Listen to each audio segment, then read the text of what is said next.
为了给瘸腿的裴三郎留个后，夫人用3两银子买下了我。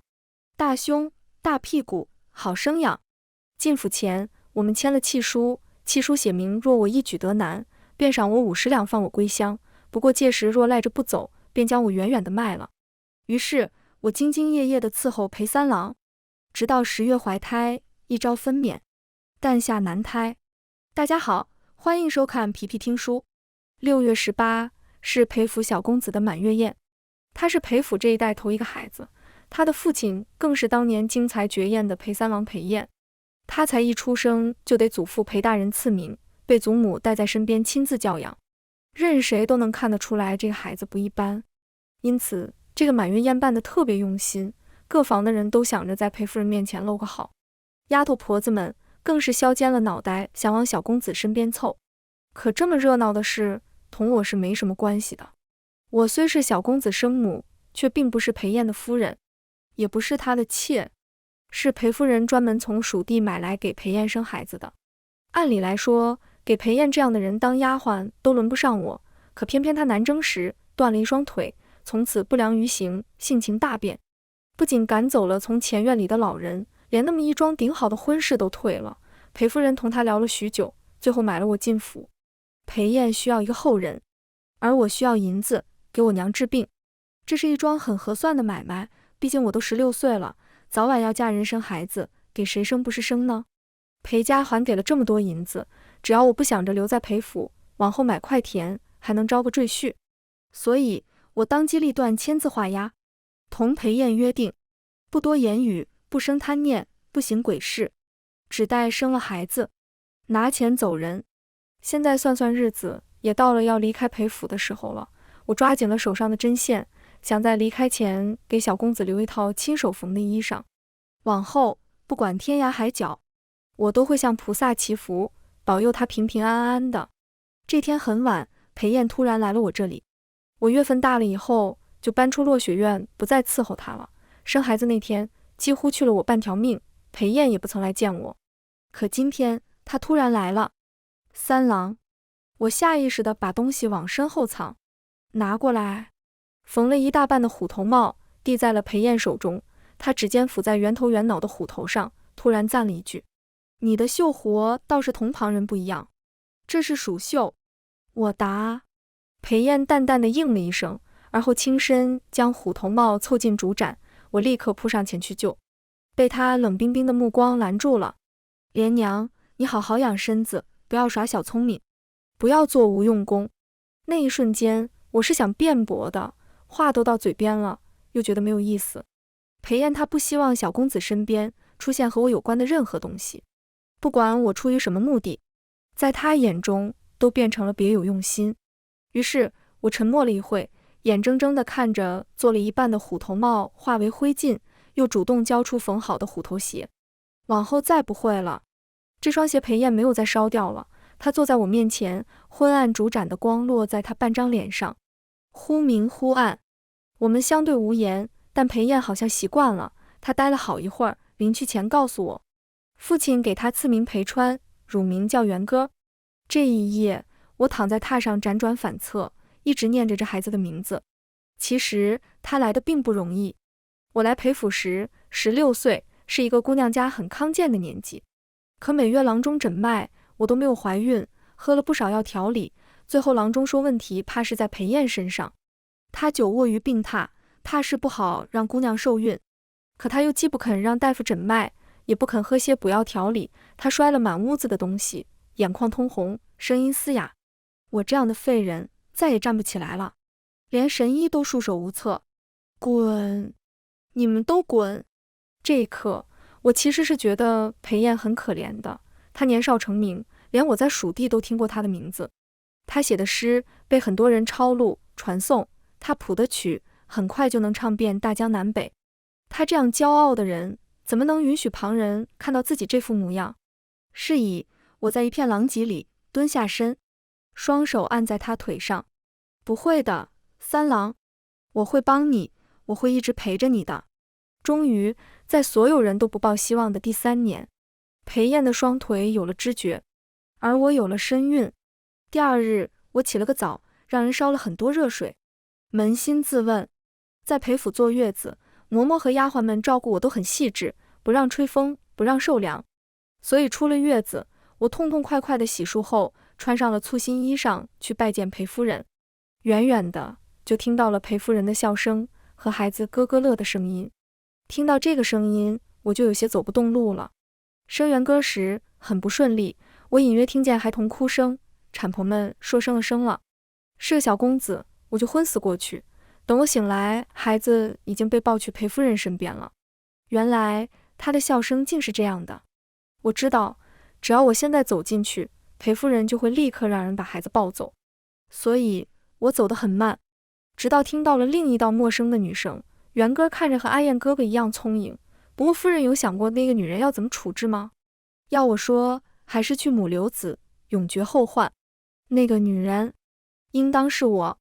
所以我停下脚步，听到裴夫人冷淡开口，原想着给点钱，远远地送走。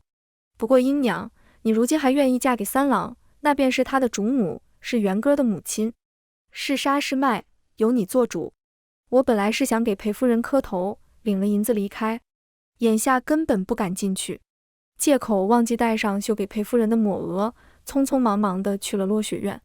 英娘，原来是她。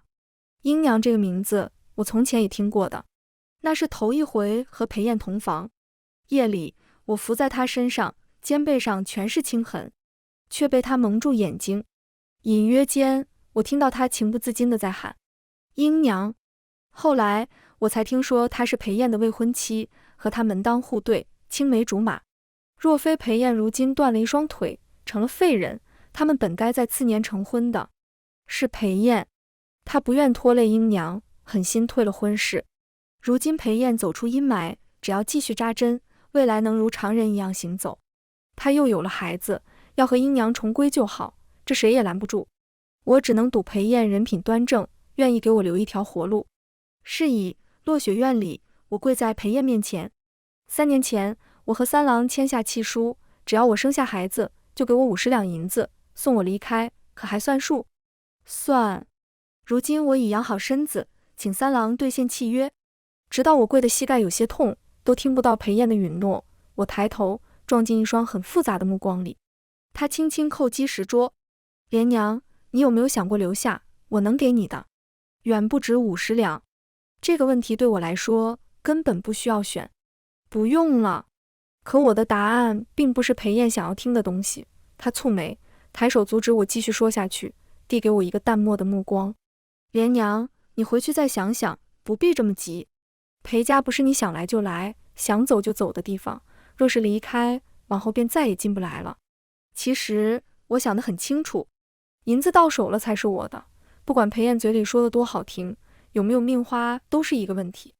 可是他又说，你还没见过元哥爸，他人如其名，圆墩墩的，过些日子我会安排你们见一面。你真心舍得下他吗？我猛地抬头看裴燕，泪情不自禁地落了下来。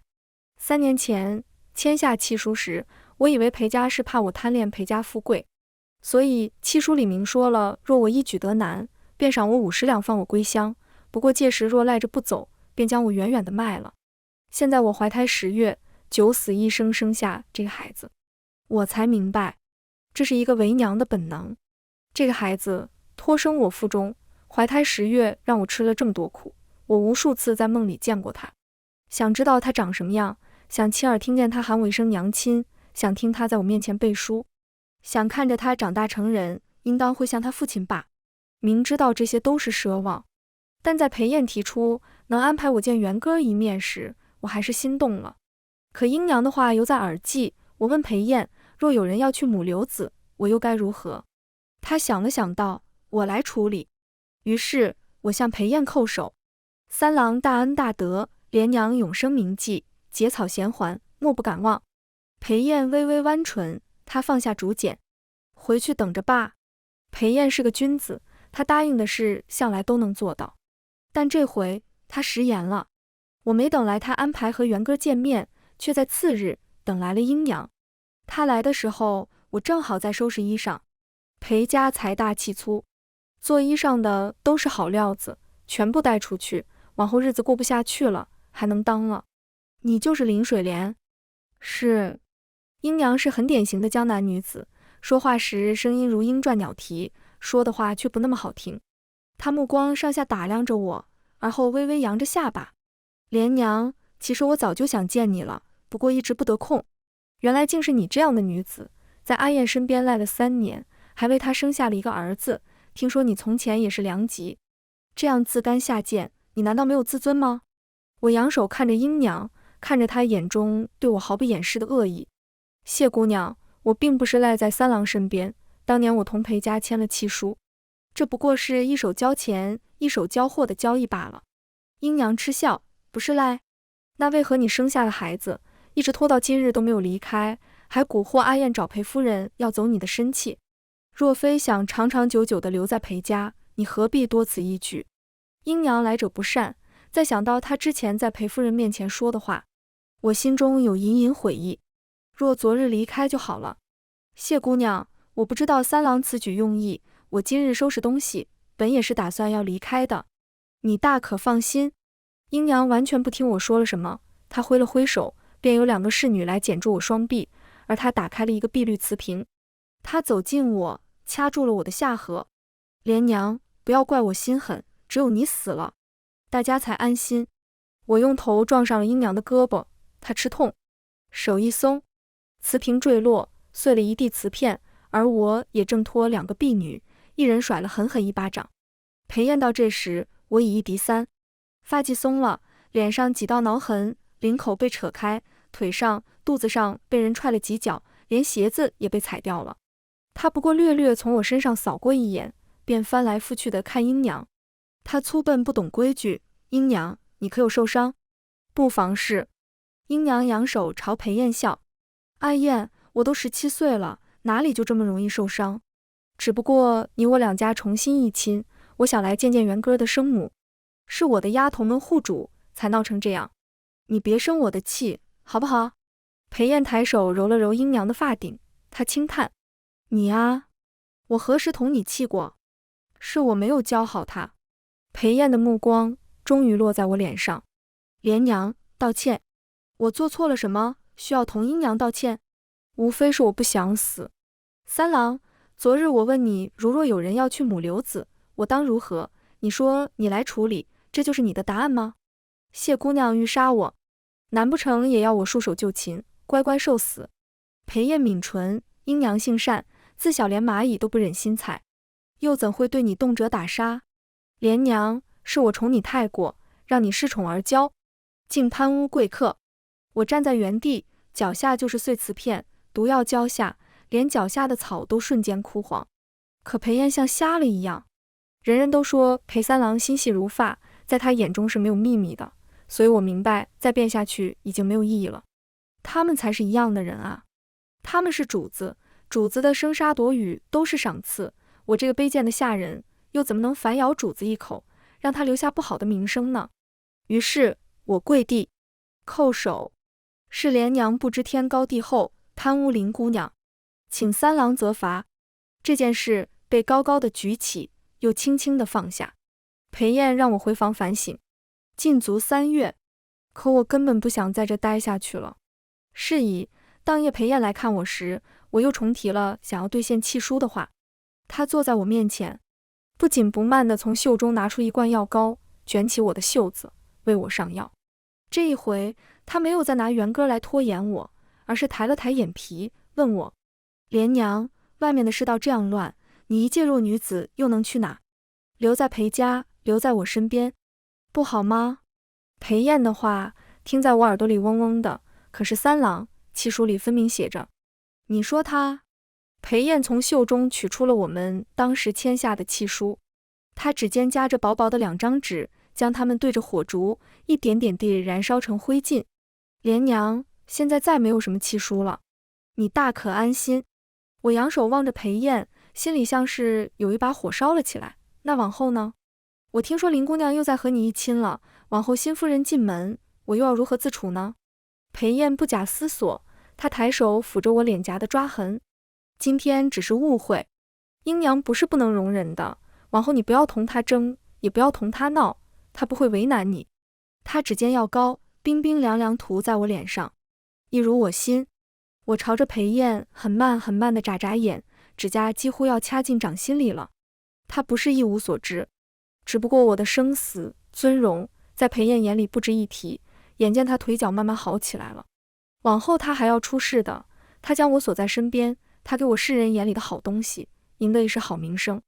若我福薄命短，又和他裴三郎有什么干系？莲娘明白了。这天最后，我对着裴燕落了2滴泪，只说元哥生下来就被抱走，月余也不得见，夜里睡觉总能听见小孩哭声，请他让我尽快见孩子一面。裴燕想了想，过2日，母亲要去上香，元哥留在家里，届时我让人带他来见你。我收起泪，应了声。临去前，裴燕突然握住我的手腕，你搬走后，落雪院里很空，身子养好，便回来吧。他这话说得好没意思。裴家三郎开了口，身边什么样的女人没有？又怎么会院中空空？眨眨眼，2日时光便过去了。因裴燕禁足的惩罚，我哪儿也没去，也没琢磨着绣衣缝帕带给元哥，还心情很好的让人摘了花，给我染指甲。裴夫人上香那天，天气很好，裴燕令人将元哥抱来我院里。这是我头一回见他，他这样小，这样软，在抱来之前还睡得很熟。听我叫了2句元哥，他睁开眼，竟然朝我笑了起来，心软得一塌糊涂。我有许多话想对他说，我想抱着他，想给他哼小时候娘哼给我们的曲子，但最后我只是摸了摸他的手，触了触他的脸颊。这个孩子真是抱歉，我生他一场，却没法好好看着他长大了。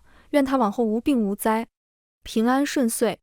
裴燕的人将孩子抱走时，特意安慰我，姑娘如今是三郎心尖上的人，等孩子大了，不愁没有团聚的机会。如今元哥还小，姑娘若是在新夫人进门前再生一个，那更能立下来了。我笑了笑，没有说话。当晚，衣着整齐地坐在鸡案边，包袱就放在身旁。虚时，门被拍响，裴夫人上香归来，要见我一面。这几年，我见过裴夫人只有寥寥3面。第一回见她，我被迈进裴府，裴夫人高高地坐在上首，居高临下地俯视着我。第2回是郎中诊脉，回禀她裴燕身子不好，怕是难以让人受孕。她召见了我，从手腕上拨了个玉镯给我。莲娘，你是个好姑娘，三郎也听你的，甚至跟着你出了房门。你且安心待在裴家，不缺你这一口吃穿，只一样，你要好好照看三郎。如今是第3回见他，他声色俱厉。见毕，跪下。这3年，我裴家待你如何，你心中应当有数，可你居然背着我见元哥，莫不是忘记当年契书的约定了吗？我不惧，亦不怕。隔着飘摇灯烛，仰手看向裴夫人，夫人明鉴，这契书三郎早就当着我的面烧掉了。元哥也是他心疼我们母子分离，才让人抱来给我看的。夫人怎地不问三郎，却找我这个小小婢女问罪？裴夫人被气得一口气上不来，她指着我，你真以为这个家里三郎当家做主吗？不过见婢儿，便是杀了你，又能如何？夫人不怕母子离心。我脊背挺得很直，三郎他心中有我，想必夫人已经知道了，便是我当着他的面触犯了谢姑娘，他也不过罚我禁足。夫人若杀我，难道想长长久久的被三郎怨怼，被长大知道真相的元哥记恨吗？裴夫人冷静下来，她俯视着我，你想要什么？我恭恭敬敬地朝裴夫人磕了3个头。我知道夫人并不是心狠之人，您信守承诺，莲娘更是一日不敢忘那契书。如今三郎欲留我，但我知道我不能留下，只求夫人如契书所写，给我50两，派人远远地将我送走。至于三郎那儿，便说我私逃了罢。裴夫人看了我许久，说了句好，又给了我500两银票。我没推拒，通通收下。在这个平平无奇的夜里，背着小包袱，上了门外一辆青顶马车，离开裴府。如今的世道不太平，我也不想再回蜀地了，最后留在了元州。后来好几个夜里，我总惊醒，生怕裴家人又找了过来。其实我也后怕，那天夜里我能从裴家脱身，无非是利用了裴夫人的爱子之心。白日在见元哥时，我将指甲上的花枝蹭在他耳后。上香归来的裴夫人看到一定勃然大怒，她不会愿意和儿孙离心，把我远远地送走，把一切过错都推到我身上。等往后裴燕和英娘大婚，谁都不会再记得莲娘。所幸终于离开了裴家，还得了500两银票。我在闹市买了宅子，又买了只大黄狗看家。也总有邻里好奇，我一个小妇人，生得貌美又年轻，怎么会一个人在这儿落脚？我便编一些瞎话。早年嫁了富庶人家，但是夫君一病不起，婆母嫌我克夫，将我赶了出来。而今婆家容不下，娘家也回不去，只能一个人在这儿讨生活。街头巷尾的婆婆嫂嫂们都是良善之人，他们心疼我生存不易，有时候砍柴会分我一些，家里得了好吃的好用的，也会记着我，每日带着我做绣活，补贴些家用。日子就这样慢慢定了下来。有时候若不是午夜梦回听见孩童叫娘亲的声音，我几乎都要忘记在裴府的3年。直到有天，邻家婆婆突然要给我做媒，她说那人是个军汉，才从战场上退下来，家里没有男人，总不是个事儿，问我要不要同他见一面。我是没打算再嫁人的，这个世上除了自己爱自己，自己给自己当靠山，没有人靠得住。但实在禁不住婆婆唠叨，于是在她家里我们见了一面。才见面我就愣了，这个军汉他只有一条胳膊，可能盯着他空荡荡的袖子太久，连婆婆都戳我。我才反应过来，向他道歉，他摆摆左手，不妨事的，只是看了2眼。我姓徐，徐直。徐直交代他是13年前参军的，家里养不起这么多小子，他为了吃饱饭就去了，摸爬滚打许多年，上回为了救一个贵人，被人砍断一条胳膊，不能再上战场，才退了下来。不过也不亏，贵人给了我大笔赏钱。虽说断了右胳膊，但我左胳膊是好的，打铁砍柴做一些粗活都没有问题。我现在就在这儿住，不管瞧不瞧得上，姑娘有事只管来找我徐直。他这样坦诚，我若扭扭捏捏也不像话。那就多谢你了，徐大哥。徐直便笑了，谢来谢去多了呀，我都听王婆婆说了，你在这儿讨生活也不容易，别怕开口。同徐直见过这一面后，并没有什么结果。婆婆也给我们另牵线，见了其他人。不过许多人一图我手中有些银钱，二图我貌美，我只说有个流落在外的儿子，生他时伤了身子，再不能生养，往后还要找到他后，就没人往我身边凑了。很巧的是，徐直也一直没成婚。到了冬天，大雪封山，徐直主动敲开了我的门。他说上山时被野猪追，衣服破了，问我方便帮他缝一下吗？这其实是很亲密的行为，但是我看着徐直手中破破烂烂的衣裳，以及他空荡荡的袖口，还是应下了。作为回报，徐直往我院子里堆了小半院子的柴火，这事儿实在麻烦姑娘了，柴火也不值钱，要是用完了和我说，我再报来。夜里，我坐在灯烛下缝衣，突然就想起了徐直。他这个人名字叫直，可是内里却是很细腻的人，冬日柴火总是不够用的。往年都是婆婆嫂嫂们允我一些省着用，他分明察觉到了我的窘境，却不点破，偏说他欠我人情，用这样的方式来还。是以次日见徐直，我将缝好的衣裳还给他，认认真真的同他道谢。这回他没笑，而是问我还有下回吗？我同徐直还有下回吗？望着他真诚的目光，那句拒绝的话就变得格外烫嘴。我青春正好，如果出现合适的人，为什么不给自己一个机会呢？徐大哥，你可能还不知道，先前我生过一个孩子，只是生他时伤了身，再也不能生养了。徐直目光沉沉，我知道。莲娘，我听说你要找他回来，刚好我认识不少人，托人帮忙，总比你自己找要方便。这不该是你拒绝我的理由。我没再拒绝，可也没接受他。徐直并不气馁，我们像约定俗成那样，他上山抱柴打猎，我替他缝缝补补，烧菜时偶尔也分一些给他。春夏秋冬2个来回，有一天一算，来袁州竟然5年了。24岁的春天，徐直在院中帮我补鸡圈，他突然说若是到时候成婚了，要把鸡圈扒了重新垒过才行。我听着接了句好啊。于是徐直便开始操持起我们的婚事了。我总以为不过是挑个黄道吉日，请熟识的邻里吃个饭，我搬去他那儿，亦或是他搬来我这儿，两个人凑一堆过日子就好。可徐直偏不，莲娘，这事儿可不能凑合，我恨不能敲锣打鼓，让全天下都知道这桩婚事。你放心，我来操持。徐直是个妥帖的人，请了兵人下聘，买了红绸布彩喜服，请了道长看良辰吉日，大婚前1日，我才知道他还请了军中旧友，他们见多识广，正好留心你的孩子。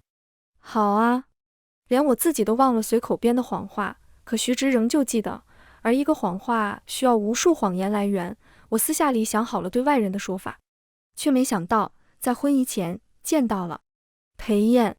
裴大人，小郎君。徐直先我一步拜见裴燕，他面上惊喜，显然没想到他二人会来。被他称作小郎君的从裴燕身后走出来，小人5、6岁模样，一举一动已经显得十分老成了。他虚虚地扶起徐直，当年徐百户为救我断了一臂，今日是你大好的日子，我和父亲特来恭贺，愿尔夫妻燕履应酬。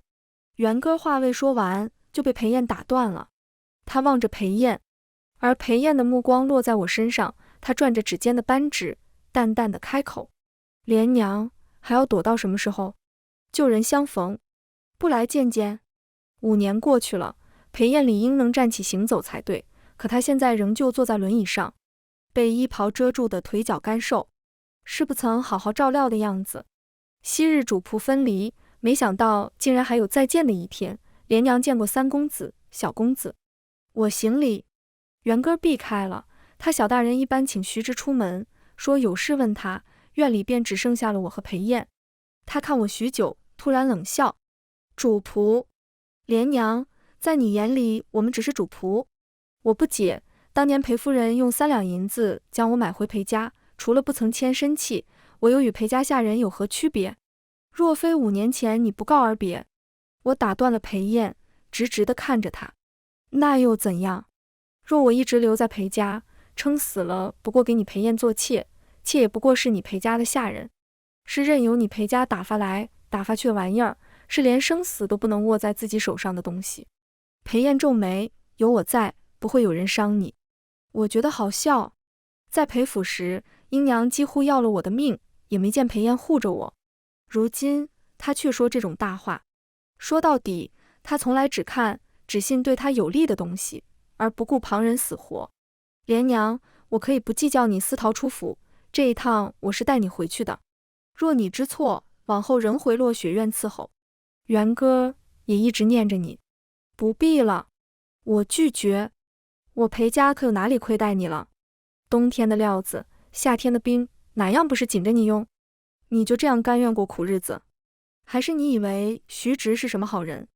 我望着裴燕，突然就笑了出来，乐不可支。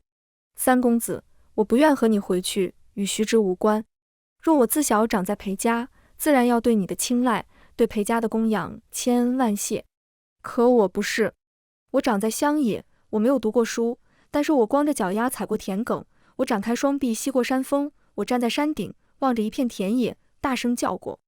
我见过一望无际的天空，见过直树云端的山巅，又怎么能让自己蜷缩在宅院里，安心当一个下人，抬头只见四四方方的天？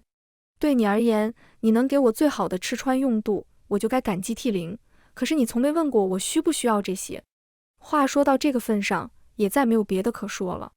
裴燕抿唇，最后问了一次：莲娘，金银玉器、锦衣玉食，你不需要？不需要了。我以为和裴燕把话说开，就等着第2天成亲了。但当晚，元哥敲开了我的门，他生得像他父亲，性子也像。小公子，连姑姑还是叫我元哥爸。我们一同开口，于是相视一笑。元哥不笑时像裴燕清雅端正，可是笑起来眉眼弯弯的，竟也能看到我的影子。连姑姑，你比父亲画像上画的还好看，我一直想见你一面，没想到今日才得见。童言稚语，听得人眼眶发酸，我同他道歉。对不起。元哥轻身，伸手擦去我面颊泪水。连姑姑没有对不起我的，你生我一场，已是大恩。夫子说娘亲先是自己，再是娘亲，再说父亲3年前已经娶妻，裴家并没有什么可带的。他叽里咕噜地将裴家的事儿一股脑地说了出来。元哥1岁的时候，裴燕本是能站起来的，但后来娶了英娘，久久不孕。英娘为了求子，在裴燕身上用了猛药，孩子没有怀上，却坏了她的身子。突然有天，裴燕腿疼，摔倒，便再也站不起来了。英娘因此不得裴燕和裴夫人的欢喜，在府里成日以泪洗面。她提了好几次想和离回家，都被谢家送回来了。神医看过，说除非有人像5年前那样，每日伴着父亲扎针、按摩、吃药，不然怕是好不了了。祖母这才想起您。元哥小小年纪，语气里却对此愤愤不平。我摸了摸他的小脑袋。当年我和裴家只是交易，我们签了契书，所以照顾裴燕、陪她治腿都是我应该做的。你祖母、父亲并没有亏待我，他们亲自教养你，待你也好，你不必为我鸣不平。元哥点头，他看着我，突然眼眶一湿，将脸埋在我肩头。连姑姑他们都说你是贪财无德的小人，我不信。我能叫你娘亲吗？就一声。